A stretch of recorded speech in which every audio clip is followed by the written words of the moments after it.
Hi to everyone, एक बार फिर से आप सबका स्वागत है आज के इस ब्रेकिंग सेशन में, जहां पे हम लोग बात करने वाले हैं 8th पे कमीशन के बारे में। यहाँ पे आप देख पा रहे होंगे, ये आर्टिकल आपको यहाँ पे दिखाई दे रहा होगा।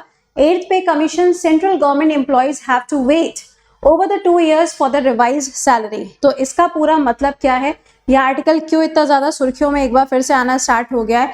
और अभी जब हम लोग बात कर ही रहे थे कि 1 जनवरी 2026 से जो 8th पे कमीशन है वो लागू हो सकती है, तो फिर अचानक से यहाँ पे इस आर्टिकल का आने का मतलब क्या है। ओके, तो चलिए जरा इस पूरी चीज को हम लोग यहाँ पे समझते हैं, लेकिन उससे पहले सेशन को एक बार सबके साथ में शेयर कर दीजिएगा।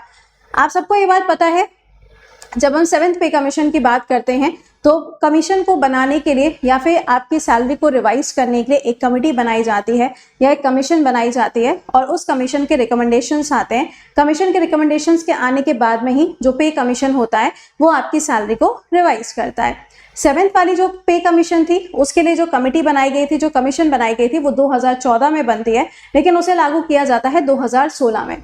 तो उम्मीदें यहाँ पर ये थी कि ये जो पे कमीशन यानी कि 8th पे कमीशन को बनाने की बात 2024 में बोली गई, फिर 2025 में भी बोली गई, और इसमें बोला गया था कि मई 2025 आते आते पे कमीशन की जो कमेटी होती है उस कमेटी का गठन कर दिया जाएगा, और हो सकता है अगले साल यानी कि 1 जनवरी 2026 से पॉसिबिलिटीज थी कि सैलरी यहाँ पर रिवाइज हो जाती।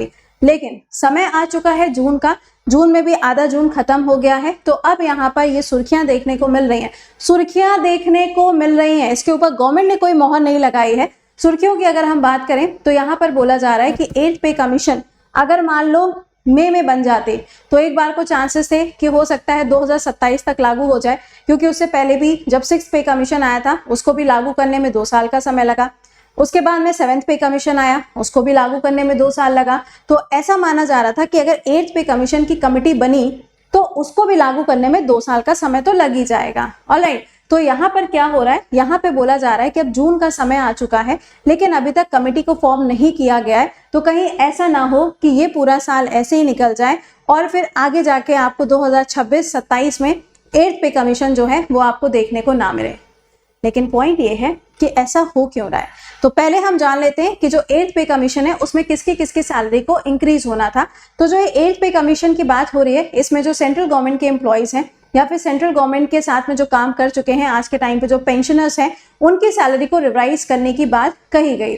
इसमें आप देखेंगे तो ये आपको आर्टिकल भी देखने को मिल रहा है। काफी ज्यादा जो लोग थे ना वो बहुत ज्यादा उत्साहित थे कि अरे वाह, सैलरी जो है वो हमारी रिवाइज हो जाएगी। इसमें आप देखेंगे तो एक शब्द होता है जिसे हम फिटमेंट कहते हैं। जितना फिटमेंट होता है आपकी बेसिक सैलरी के साथ में उसको मल्टीप्लाई करते हैं, उसके बाद में जो अलाउंसेस होते हैं उन अलाउंसेस को उसके साथ में जोड़ दिया जाता है। अगर हम 7th पे कमीशन की बात करें तो उसके अंदर जो फिटमेंट था वो था 2.5, लेकिन इस बार उम्मीद ये थी कि जो 8th पे कमीशन होगा उसमें जो फिटमेंट होगा वो 2.6 से लेकर 2.8 के बीच में हो सकता है। तो अगर किसी भी पर्सन की जो बेसिक सैलरी है वो उम्मीद ये थी कि 51,000 तक उसकी बेसिक सैलरी हो जाएगी। अब अगर ये लागू ही नहीं हुआ या इसके लिए कमेटी ही अभी तक नहीं बनी तो कैसे ही अगले साल तक लागू हो जाएगा। अब पॉइंट ये है कि क्या रीजन है। अगर हम रीजन की बात करें तो 2-3 इसके कारण बताए जा रहे हैं। सबसे पहला रीजन बताया जा रहा है कि जीडीपी को बेहतर करने के लिए फिस्कल डेफिसिट जो है वो सरकार का काफी ज्यादा बढ़ चुका है, यानी कि सरकार ने बहुत ज्यादा उधारी ली हुई है। अब तुम सोचो, अगर उधारी नहीं चुकता कर पाएंगे तो फिर 8th पे कमीशन अगर आ भी गया तो लोगों की सैलरी बढ़ा के कैसे पैसा उनको दिया जा सकेगा। दूसरा पॉइंट बोला जा रहा है कि यहाँ पे जो पे कमीशन है, अगर मान लीजिए इसको लागू किया गया या फिर अगर इसको बना दिया गया तो आने वाले समय में चुनाव है, इलेक्शंस हैं, तो उसका पूरा जो बर्डन होगा, उसका जो पूरा खर्चा होगा, फिर उसका पैसा कहाँ से आएगा। इसके अलावा इसमें एक और पॉइंट है जो यहाँ पे कॉजेस के फॉर्म में बताया गया है, वो ये है कि अभी तक इसमें टर्म ऑफ रेफरेंस भी नहीं बताया गया, यानी कि सरकार का जो पूरा प्रोसेस है 8th पे कमीशन के लिए वो काफी ज्यादा स्लो चल रहा है, क्योंकि अभी तो इसमें टर्म ऑफ रेफरेंस भी नहीं आया। टर्म ऑफ रेफरेंस का मतलब है कि जो कमेटी बनाई जाएगी वो किस किस फैक्टर के ऊपर यहाँ पे चीजों को डिसाइड करेगी, तो अभी तो सरकार ने ये भी नहीं बताया है। तो ये कुछ कारण है जिसको लेके बोला जा रहा है कि हो सकता है 8th पे कमीशन जो है वो इस साल आपको देखने को नहीं मिले, या हो सकता है अगले साल भी आपको देखने को ना मिले। बट सबकी उम्मीदें यही थी कि 1 जनवरी 2026 से इसको लागू किया जाए। बट फिलहाल के लिए ये जो आर्टिकल है, ये आर्टिकल मैंने आपको एक्सप्लेन कर दिया। तो ये आर्टिकल थोड़ा सा ध्यान रखिएगा, इसमें क्या क्या टर्म्स हैं उन टर्म्स को ध्यान रखिएगा। पहले वाली 2007 वाली तो मैंने आपको बता दी कब आई थी। अब आप मुझे बताइएगा जो 6th वाली पे कमीशन थी कब आई थी, 2 साल ऐड करिएगा, कब लागू हुई थी, दोनों चीजें कमेंट के अंदर मेंशन करिएगा। तो ये तो अपना हो गया आज का बर्निंग सेशन जो मैंने आपके साथ में यहाँ पे शेयर किया।